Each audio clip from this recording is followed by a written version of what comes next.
CTET 2026 की तैयारी कर रहे हैं तो बाइकोस्की के ये सवाल बिल्कुल मिस मत करिएगा। आज 30 ऐसे महत्वपूर्ण सवाल लेकर के आई हूँ जिसमें बाइकोस्की से संबंधित प्राइवेट स्पीच, स्कैफोल्डिंग, जेडपीडी, ये सारे सवाल इसमें शामिल देखने के लिए मिलेंगे। आप कितना सही करते हैं कमेंट सेक्शन में जरूर बताइएगा। बात करेंगे बाइकोस्की से संबंधित 30 प्रश्न की। तो सबसे पहले क्वेश्चन की तरफ बढ़ते हैं, ठीक है फ्रेंड्स। और इसमें आप सभी को ये भी दिखा देगा कि ये प्रश्न कब पूछे गए हैं। पहला ही क्वेश्चन है कि बाइगोत्स्की के अनुसार बच्चे अपने जेडपीडी में कार्य करते समय किसके अनुभव से लाभान्वित होते हैं। ऑप्शंस यहाँ पे दिए गए हैं और हम आप सभी को ये भी बताएंगे कि इसमें पॉजिटिव टैग वर्ड्स कैसे आपको देखना है, कैसे जो क्वेश्चंस के आंसर गलत हो रहे हैं वो कैसे आप देख सकते हैं। यहाँ पर आंसर देख सकते हैं, इसका राइट आंसर हो जाएगा अधिक ज्ञान रखने वाले व्यक्तियों से अपने स्वतंत्र स्तर से थोड़ा आगे के कार्य में।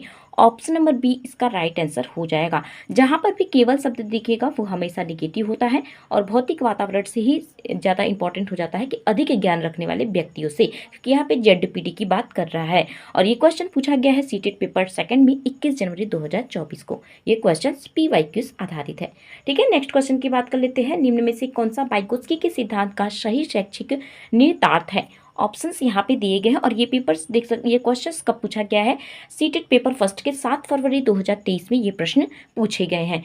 ऑप्शंस इसका राइट आंसर हो जाएगा कि पुरस्कार देकर वांछित व्यवहार बढ़ाना। यहाँ पे जो है इस एक मिनट फ्रेंड्स, यहाँ पे इसका राइट आंसर हो जाएगा उचित संकेत और संकेत सहायता देकर इसके फोल्डिंग करते हैं, क्योंकि पुरस्कार शब्द हमेशा निगेटिव आता है। ये मैं आप सभी को टैग वर्ड्स की क्लासेस मैंने डाल रखी है, वहाँ पर आप देख लीजिएगा। यहाँ पर मैंने इसको गलती से देखा, यहाँ पुरस्कार शब्द निगेटिव का और प्रतियोगिता शब्द भी निगेटिव का। कभी भी बच्चे के अंदर प्रतियोगिता के भाव जागृत नहीं करनी है। उद्दीपन के अनुक्रिया के संबंध, इससे ज़्यादा सबसे ज़्यादा इंपॉर्टेंट हो जाता है इसके फोल्डिंग, जो कि आप सभी बाइगोत्स्की के बारे में पढ़ेंगे। ऑप्शन नंबर सी इसका राइट आंसर हो जाएगा। नेक्स्ट क्वेश्चन की बात कर लेते हैं कि बाइगोत्स्की के अनुसार बच्चों के संज्ञानात्मक विकास को सुगम बनाने में निम्न में से कौन सा सबसे महत्वपूर्ण है। अनुबंधन, दंड, उसके साथ ही रटकर याद करना या फिर कल्चरल टूल्स। तो इसका राइट आंसर हो जाएगा cultural tools. Option number D इसका राइट आंसर हो जाएगा, क्योंकि अनुबंधन, दंड और रटकर याद करना ये तीनों जो है निगेटिव टैग वर्ड्स हैं, ठीक है। मैंने टैग, और ये पेपर कब पूछा गया था, किस पेपर में, यहाँ पर देख सकते हैं सीटेट पेपर सेकंड 4 फरवरी 2023 में ये प्रश्न बना हुआ है, ठीक है। उसके साथ ही नेक्स्ट क्वेश्चन की बात कर लेते हैं कि बच्चों के प्राइवेट स्पीच संज्ञानात्मक विकास में महत्वपूर्ण है, क्योंकि यह ऑप्शंस दिए गए हैं। और ये कब पूछा गया है फ्रेंड्स, सीटेट पेपर सेकंड के 11 जनवरी 2023 का ये PYQs क्वेश्चन है। इसमें आप सभी देख सकते हैं कि इसका राइट आंसर हो जाएगा आत्मचिंतन और आत्मनियमन में सहायता करती है, क्योंकि यहाँ पर बच्चों को दूसरे से अलग करती है। अलग करना जो है निगेटिव है। बच्चे में अहम केंद्रितता शब्द निगेटिव है। सीखने की प्रक्रिया को रोकती है, ये भी गलत है, क्योंकि सीखने की प्रक्रिया को बढ़ावा देती है। अगर होता यहाँ पे पॉजिटिव होता, लेकिन इसका राइट आंसर हो जाएगा आत्मचिंतन और आत्मनियमन में सहायता करती है। ऑप्शन नंबर बी इसका राइट आंसर हो जाएगा। नेक्स्ट क्वेश्चन की बात कर लेते हैं कि बाइगोत्स्की के अनुसार उनका सिद्धांत मुख्यतः किसके प्रभाव को, किस प्रकार के विकास को स्पष्ट करता है। यहाँ पे ऑप्शंस दिए गए हैं और यहाँ पर देख सकते हैं ये कब पूछा गया है, सीटेट पेपर फर्स्ट 1 फरवरी 2023 को ये प्रश्न पूछा गया है। इसका राइट आंसर हो जाएगा कल्चरल टूल्स, संज्ञानात्मक विकास। ऑप्शन नंबर सी इसका राइट आंसर हो जाएगा, क्योंकि नैतिक विकास आप सभी जानते हैं ये कोहलबर्ग का है, भावनात्मक विकास नहीं, व्यवहारात्मक विकास नहीं, वॉटसन का है। सबसे ज़्यादा सटीक यहाँ पे है कल्चरल टूल्स, संज्ञानात्मक विकास, इसका राइट आंसर हो जाएगा। नेक्स्ट क्वेश्चन है कि बाइगोत्स्की के अनुसार बच्चों के संज्ञानात्मक विकास में भाषा जैसे कल्चरल टूल्स को महत्व किस सिद्धांत में बताया गया है। फ्रेंड्स, यहाँ पे कुछ ऐसे टर्म्स भी आप सभी को देखने के लिए मिल रहे हैं जिसको आपको याद रखना है। इससे आप क्वेश्चंस को आसानी से सॉल्व कर सकते हैं। ये जान सकते हैं कि ये पियाजे का है, कि बाइगोत्स्की का है, कि कोहलबर्ग का है। ये तीनों जो थ्योरीज है उससे सबसे ज़्यादा प्रश्न बनते हैं। तो कल्चरल टूल्स जो है ये बाइगोत्स्की का है, ये आपको याद रखना है। तो क्वेश्चन को पूछा गया कि बाइगोत्स्की के अनुसार बच्चों के संज्ञानात्मक विकास में भाषा जैसे कल्चरल टूल्स का महत्व किस सिद्धांत के द्वारा बताया गया है। तो यहाँ पर हमने अभी जस्ट बताया आप सभी को कि लेव बाइगोत्स्की का सामाजिक सांस्कृतिक सिद्धांत। ऑप्शन नंबर ए इसका राइट आंसर हो जाएगा। और ये प्रश्न कब पूछा गया है फ्रेंड्स, यहाँ पर देख सकते हैं ये प्रश्न पूछा गया है सीटेट पेपर सेकंड 27 जनवरी 2023 को जो पेपर्स हुआ था उसमें ये प्रश्न पूछा गया है। तो ऑप्शन नंबर ए इसका राइट आंसर हो जाएगा। नेक्स्ट क्वेश्चन की बात कर लेते हैं कि बाइगोत्स्की के अनुसार स्कैफोल्डिंग का सही उदाहरण कौन सा है। स्कैफोल्डिंग शब्द ही किस इसका है, पहले ये आपको पता होना चाहिए। तो ये वाइगोत्स्की का है। एक क्वेश्चन तो आपका यहीं से बन जाता है कि स्कैफोल्डिंग शब्द किसने दिया है, तो वाइगोत्स्की ने दिया है। सबसे सटीक उदाहरण कौन सा है, उसके पहले आप सभी को बता दें ये प्रश्न कब पूछा गया है। सीटेड पेपर फर्स्ट 14 दिसंबर 2024 शिफ्ट सेकंड में ये प्रश्न बना हुआ है। ठीक है, इसका राइट आंसर हो जाएगा ऑप्शन नंबर सी। यहाँ पे कहा जा रहा है कि कार्य के छोटे चरणों में बांटकर आवश्यकता के अनुसार सहायता देना, और सहायता देना हमेशा जो है वो पॉजिटिव आता है। ऑप्शन नंबर सी इसका राइट आंसर हो जाएगा। ठीक है फ्रेंड्स, नेक्स्ट क्वेश्चन की तरफ बढ़ते हैं। नेक्स्ट क्वेश्चन है कि एक बच्ची कोई पजल सॉल्व कर रही है, यहाँ पे दिया गया है पजल सॉल्व करते समय स्वयं से बात करती है। तो आप समझ सकते हैं जब स्वयं की बात करते हैं तो वो हमेशा प्राइवेट स्पीच होता है, और वाइगोत्स्की ने वही कहा है कि स्वयं से बात करना प्राइवेट स्पीच होता है। उसके साथ ही आगे देख लेते हैं कि यह नीला टुकड़ा कहाँ है, नहीं वाला नहीं। वाइगोत्स्की के अनुसार यह क्या है, यानी वह स्वयं से बात करते। आप पूरा अगर ऑप्शन यहाँ पे पूरे लाइंस भी नहीं पढ़ते, लेकिन अगर आप सिर्फ इतना ही पढ़ लेते कि वह स्वयं से बात कर रही है कोई पजल सॉल्व करते समय, यानी वह स्वयं से बात करना है, उसका क्या है, private speech. Option number B इसका राइट आंसर हो जाएगा। नेक्स्ट क्वेश्चन की बात कर लेते हैं फ्रेंड्स। वाइगोत्स्की के अनुसार जेडपीटी, जिसको बोलते हैं जोन ऑफ प्रॉक्सिमल डेवलपमेंट, ये आपको याद होना चाहिए, का प्रयोग किसके लिए किया जाना चाहिए। केवल शब्द हमेशा जो है निगेटिव होता है, यहाँ पे भी केवल शब्द दिया गया है। तो यहाँ पर टीचिंग और असेसमेंट दोनों दिया गया है, तो यहाँ पर इसका राइट आंसर हो जाएगा option number C. Option number C इसका राइट आंसर हो जाएगा। ये दोनों पॉइंट्स आपको याद रखने हैं। ठीक है, नेक्स्ट क्वेश्चन की तरफ बढ़ते हैं कि एक शिक्षक किसी अवधारणा को पढ़ाते समय बच्चे को आधा हल किया हुआ उदाहरण देता है। वाइगोत्स्की के अनुसार शिक्षक किस रणनीति का प्रयोग कर रहा है, क्योंकि आधा सॉल्व कर रहा है। तो यहाँ पर जो है इसका राइट आंसर हो जाएगा स्कैफोल्डिंग। मैंने इसकी थ्योरी क्लास भी लिया है, वो आप देखिएगा, उससे काफ़ी ज़्यादा आपको हेल्प होने वाली है। उसमें मैंने बहुत अच्छे से जो है वाइगोत्स्की को कवर किया हुआ है, प्लेलिस्ट में पढ़ा है, वहाँ से देख लीजिएगा। ऑप्शन नंबर 20 का राइट आंसर हो जाएगा। ठीक है, और ये जो इसकी पीडीएफ होगी वो मेरे टेलीग्राम चैनल रोजगार विद कृत का, वहाँ से आप ले लीजिएगा। ठीक है, वाइगोत्स्की के अनुसार निम्न में से कौन से फिजिकल टूल्स संज्ञानात्मक विकास को प्रभावित करते हैं। ठीक है, तो यहाँ पर जब इसकी राइट आंसर की बात करेंगे तो maps and calculator, option number C इसका राइट आंसर हो जाएगा। ठीक है, यहाँ पर आप सभी कंफ्यूज हो जाएंगे ऑप्शन नंबर बी वाले में। ठीक है, लैंग्वेज यानी भाषा स्कीम्स, यहाँ पे कंफ्यूज हो सकते हैं, बट यहाँ पर जो है आपको दोनों क्वेश्चंस में देखने के लिए मिलेगा कि वाइगोत्स्की यहाँ पे ये सबसे ज़्यादा, यहाँ पे अगर सटीक की बात करूँ तो maps and calculator, option number C इसका राइट आंसर हो जाएगा। ठीक है, नेक्स्ट क्वेश्चन की बात कर लेते हैं। ऑप्शन यहाँ पे क्वेश्चन नंबर 12 है, जिसमें दिया गया है कि वाइगोत्स्की के सामाजिक सांस्कृतिक सिद्धांत। यहाँ से एक क्वेश्चन आप सभी का बन गया है कि वाइगोत्स्की ने कौन सा सिद्धांत दिया। सामाजिक सांस्कृतिक सिद्धांत हमने पहले भी क्वेश्चंस में बात कर लिया है। में सीखने के लिए किसका विशेष महत्व है। ठीक है, तो सामाजिक अंतःक्रिया शब्द हमेशा पॉजिटिव हो जाएगा, इसलिए क्योंकि वाइगोत्स्की से संबंधित प्रश्न हम आप सभी को करा रहे हैं।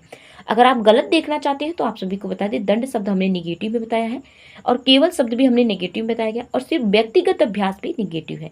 ऑप्शन नंबर 20 का राइट आंसर हो जाएगा। ठीक है, नेक्स्ट क्वेश्चन है 13 नंबर का, जहाँ पे दिया गया है कि एक बच्चा किसी कार्य को अकेले नहीं कर पाता, लेकिन शिक्षक या अधिक दक्ष साथी की सहायता से कर लेता है। यह स्थिति किस अवधारणा को दर्शाया गया है। तो मैंने फ्रेंड्स जेडपीटी को बहुत अच्छे से आप सभी को क्लियर कर दिया था।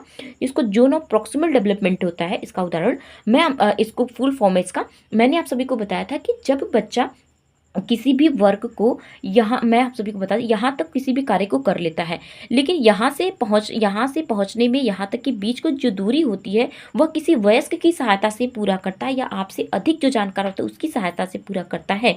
तो वास्तविक विकास स्तर और संभावित विकास स्तर के जो बीच का क्षेत्र होता है वो होता है जेडपीडी। ऑप्शन नंबर 20 का राइट आंसर हो जाएगा।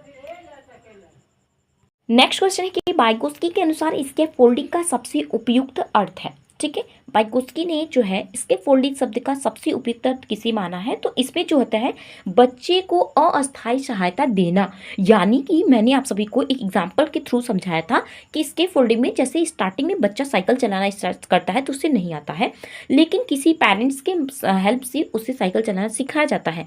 तो इसमें क्या होता है, प्रारंभ में तो सहायता दी जाती है, लेकिन धीरे धीरे वो जो है हेल्प उसकी धीरे धीरे उसकी सहायता कम करती है, यानी पीछे से पेरेंट्स कोई हाथ छोड़ते जाते हैं और बच्चा जो है सीखता जाता है। तो वही चीज़ें मैंने आप सभी को स्केप फोल्डिंग में बहुत अच्छे से क्लियर किया था। तो अस्थायी सहायता जो होती है वो स्केप फोल्डिंग में दिया जाता है, किसकी थ्योरी में, बाइकोस्की। ऑप्शन नंबर बी इसका राइट आंसर हो जाएगा। नेक्स्ट क्वेश्चन की बात कर लेते हैं कि बाइकोस्की के अनुसार MKO क्या होता है। MKO को शॉर्टकट में बोलते हैं, फुल फॉर्म इसका होता है मोर नॉलेजेबल अदर, दूसरा ज्ञानी, दूसरा यानी जिससे किसी से भी अधिक जानकार जो व्यक्ति हो वो हो जाता है MKO। ठीक है, यहाँ पे केवल शब्द अगर आप सभी कट कर देंगे तो आपको आंसर मिल जाएगा शिक्षक, माता पिता या अधिक दक्ष साथी। ऑप्शन नंबर सी इसका राइट आंसर हो जाएगा। नेक्स्ट है कि भाइगोत्स्की के सिद्धांत में प्राइवेट स्पीच, अभी क्वेश्चन हमने प्राइवेट स्पीच का स्टार्टिंग में भी किया था, बट यहाँ पे पूछने का तरीका थोड़ा सा चेंज है, आप सभी को देखने को मिलेगा। ठीक है, दूसरों को प्रभावित करना नहीं होता है, प्राइवेट यानी स्वयं से बात करना, तो ये तो गलत हो जाएगा ऑप्शन। साथ ही देखते हैं केवल शब्द भी हमें जो है गलत दिख रहा है। सामाजिक संबंध समाप्त नहीं करना है फ्रेंड्स, भाइगोत्स्की ने सामाजिक संबंध अंतः क्रिया शब्द कहा है, तो डी भी गलत हो जाएगा। तो आप सभी का एक ही क्वेश्चन निकल के आ रहा है कि अपनी सोच और व्यवहार को नियंत्रित करना, यानी कि अपने तक ही सीमित रहना, एक तरीके से फ्रेंड्स सॉरी, अपने से बातें करना प्राइवेट स्पीच के अंतर्गत आता है। 16 का right answer option number B होगा। यहाँ पे नियंत्रित शब्द नहीं होना चाहिए था, चूंकि ऑप्शंस में दिखा गया अपनी सोच को, व्यवहार को, अपने स्वयं से बातें करना, इसका एग्जैक्ट आंसर ये ऑप्शन ये होना चाहिए था। ठीक है, नियंत्रित शब्द थोड़ा सा गलत लग रहा है, तो मैं तो यही कहूँगी कि अगर नियंत्रित शब्द हटा दिया जाए तो अच्छा रहेगा, कि अपनी सोच और व्यवहार को लागू करना, अपनी सोच तक सीमित रखना, सीमित शब्द भी थोड़ा निगेटिव, अपनी सोच तक उसको लाना। ठीक है, ऑप्शन नंबर 20 का राइट आंसर हो जाएगा, क्योंकि ये ऑप्शन प्रीवियस ईयर है, कुछ MCQs भी क्वेश्चन इसमें मैंने डाल रखे हैं। नेक्स्ट क्वेश्चन की बाइगोत्स्की के सामाजिक सांस्कृतिक सिद्धांत में निम्न में से किसे कल्चरल टूल्स माना जा सकता है। भाषा, कैलकुलेटर, मैप्स, उपयुक्त सभी। तो तीनों को, मैं कैलकुलेटर और मैप्स मैंने बताए और भाषा को भी इन्होंने महत्व दिया। ऑप्शन नंबर डी इसका राइट आंसर हो जाएगा। बाइगोत्स्की के अनुसार प्राइवेट स्पीच, और ये प्रश्न कब पूछा गया है, यहाँ पर देख सकते हैं पेपर सीटेड पेपर फर्स्ट में 21 दिसंबर 2021 का ये प्रश्न है कि बाइगोत्स्की ने प्राइवेट स्पीच किसे कहा है। और मैंने आप सभी को बताया प्राइवेट स्पीच से बहुत ही ज़्यादा प्रश्न बन रहे हैं, तो जटिल कार्य करते समय बच्चे को अपने व्यवहार को नियंत्रित करने में सहायता करती है। तो मुझे ऐसा लग रहा है कि 2-3 बार क्वेश्चन में नियंत्रित शब्द दिया है, यानी कि स्वयं से बातें करना और अपने आप तक स्वयं पे नियंत्रित करना, ये कुछ ज़्यादा ही जो है सटीक यहाँ पे आंसर बन रहा है। नियंत्रित शब्द हमेशा जो है निगेटिव दर्शाता है, लेकिन यहाँ पे प्राइवेट स्पीच की बात करें, यानी बच्चा खुद से ही बातें कर रहा है, तो यहाँ पे उस शब्द को लिया जा सकता है। ऑप्शन नंबर सी इसका राइट आंसर हो जाएगा। नेक्स्ट क्वेश्चन के बाद बाइगोत्स्की के अनुसार बच्चों के संज्ञानात्मक विकास को सुगम बनाने वाले कारक कौन से हैं। यहाँ कुछ ऑप्शंस दिए गए हैं, उस एक ऑप्शंस के अकॉर्डिंग इसका राइट आंसर हो जाएगा कैलकुलेटर टूल्स हो जाएगा, सोशल इंटरेक्शन हो जाएगा, यानी ऑप्शन नंबर बी हो जाएगा। या एक मिनट फ्रेंड्स, फर्स्ट और सेकंड हो जाएगा, ऑप्शन नंबर सी। फर्स्ट और सेकंड इसका राइट आंसर होगा ऑप्शन नंबर सी। ठीक है, नेक्स्ट क्वेश्चन की बात कर लेते हैं कि बाइगोत्स्की के अनुसार थिंकिंग एंड लर्निंग के विकास में किसे महत्वपूर्ण माना गया है। ठीक है, और ये पेपर कब, किस पेपर में पूछा गया, 17 जनवरी 2023 का ये प्रश्न पूछा गया है। ठीक है, तो इसमें कल्चरल टूल्स इसका राइट आंसर हो जाएगा ऑप्शन नंबर बी। ठीक है, नेक्स्ट क्वेश्चन की बात कर लेते हैं कि बच्चे को जोन ऑफ प्रॉक्सिमल डेवलपमेंट, जिसको ZDPD कहा जाता है, मैंने इस क्वेश्चन को क्लियर कर दिया था। तो इसमें ये कहा जा रहा है कि अगर दोनों जगह पे क्वेश्चंस पूछे जा रहे हैं तो आगे बढ़ने में से कौन सहायता करता है, तो इसके फोल्डिंग सबसे ज़्यादा जो है बाइगोत्स्की में इंपॉर्टेंट हो जाता है। दोनों की थ्योरीज आप सभी को क्लियर होनी चाहिए कि दोनों में अंतर, बेसिक अंतर क्या है। इसके फोल्डिंग में अस्थायी सहायता दी जाती है, और जोन ऑफ प्रॉक्सिमल डेवलपमेंट में वास्तविक विकास स्तर और संभावित विकास स्तर के बीच का जो चित्र होता है वो होता है ZPD। ऑप्शन नंबर ए इसका राइट आंसर हो जाएगा। ये पेपर 29 दिसंबर 2022 का प्रश्न है। ठीक है, नेक्स्ट क्वेश्चन की बात कर लेते हैं कि जोन ऑफ प्रॉक्सिमल, यहाँ पे जोन ZPD में प्रॉक्सिमल्स का अर्थ क्या होता है। सहायता बच्चे की वर्तमान क्षमता से है, तो यहाँ पे ये प्रश्न कब पूछा गया है, 28 दिसंबर 2021 से प्रश्न पूछा गया है सीटेड पेपर फर्स्ट में। यहाँ पे ऑप्शंस के अकॉर्डिंग इसका राइट आंसर हो जाएगा ऑप्शन नंबर बी, यानी ठीक आगे आती है। ठीक है, ऑप्शन नंबर एक ठीक आगे जाती है, ऑप्शन नंबर बी इसका राइट आंसर हो जाएगा। नेक्स्ट क्वेश्चन की बाइगोत्स्की के अनुसार कल्चरल टूल्स बच्चों के कॉग्निटिव डेवलपमेंट में महत्वपूर्ण भूमिका निभाते हैं, यह विचार किसका दिया गया। क्योंकि हम लोग बाइगोत्स्की की थ्योरी कर रहे हैं, तो इसका राइट आंसर हो जाएगा लेव बाइगोत्स्की, ऑप्शन नंबर सी इसका राइट आंसर हो जाएगा। और ये पेपर कब पूछा गया, ये क्वेश्चन 2021 पेपर सेकंड में पूछा गया, जनवरी का जो पेपर हुआ था। ठीक है, zone of proximal development ZPD किस सिद्धांत की चर्चा करता है, तो हम ले बाइगोत्स्की की social cultural theory, option number A इसका राइट आंसर हो जाएगा। ठीक है, चूँकि क्वेश्चंस को इतनी बार पढ़िए, इतनी बार उसको देखिए कि वो आपके माइंड में सेट हो जाए। देखिए क्वेश्चन नंबर 25 की बात करते हैं कि वाइगोत्स्की के अनुसार जब वयस्क बच्चे के वर्तमान प्रदर्शन के स्तर को आगे बढ़ाने के लिए सहायता को समायोजित करता है तो इसे क्या कहते हैं? खोज अधिगम निकट विकास क्षेत्र। तो मैंने आप सभी को इसके बारे में बताया है और साथ ही स्कैफोल्डिंग अंतर्वैयक्तिकता। तो इस दोनों में आप कंफ्यूज हो सकते हैं। तो मैंने आप सबसे कहा था कि अगर जेडपीडी आता है और स्कैफोल्डिंग में आता है तो दोनों में सबसे अधिक प्राथमिकता देना है स्कैफोल्डिंग को। ऑप्शन नंबर सी इसका राइट आंसर है, क्योंकि यहाँ पे बात की है वर्तमान प्रदर्शन के स्तर को आगे बढ़ाने में सहायता और समायोजित करने की बात की गई है। तो ऑप्शन नंबर सी इसका राइट आंसर हो जाएगा। नेक्स्ट है कि वाइगोत्स्की के अनुसार संज्ञानात्मक विकास को बढ़ावा देने के लिए शिक्षक को क्या करना चाहिए? ऑप्शंस हैं और ये पेपर कब पूछे गए हैं? पेपर में जो है 13 जनवरी 2023 को ये प्रश्न पूछा गया है। ठीक है, तो यहाँ पे क्वेश्चन नंबर कौन सा हो गया? क्वेश्चन नंबर 26 है, जिसका राइट आंसर हो जाएगा एक विद्यार्थी को उनकी सर्वोत्तम क्षमता तक पहुंचाने के लिए स्कैफोल्डिंग देना। ऑप्शन नंबर सी इसका राइट आंसर हो जाएगा। नेक्स्ट है 27 नंबर का प्रश्न, जहाँ पे कहा जा रहा है कि वाइगोत्स्की के सामाजिक सांस्कृतिक सिद्धांत में मानने वाले शिक्षक क्या करेंगे? और ये पेपर कब पूछा गया? क्वेश्चन 17 जनवरी 2023 को ये प्रश्न पूछा गया है। ऑप्शन नंबर बी यानी आवश्यकता के अनुसार उचित स्कैफोल्डिंग देना। ठीक है, तो 30 क्वेश्चंस मैंने जो है बताए थे, बट 27 क्वेश्चंस मैं आप सभी को कंप्लीट करा रही हूँ। इसके आगे की वीडियोस अगर देखना चाहते हैं तो चैनल पर नए हैं तो चैनल को सब्सक्राइब, वीडियो को लाइक एंड शेयर जरूर करेगा। साथ ही ये सेशन अगर पसंद आई हो तो फ्रेंड्स को शेयर जरूर करेगा। और कोई भी डाउट्स हो तो कमेंट सेक्शन में जरूर पूछेगा। वीडियोस आप सभी को डेली मिलेंगी इसी टाइमिंग पर 8 से 9 के बीच में। ठीक है, तो डेली वीडियोस जरूर देखिएगा फ्रेंड्स।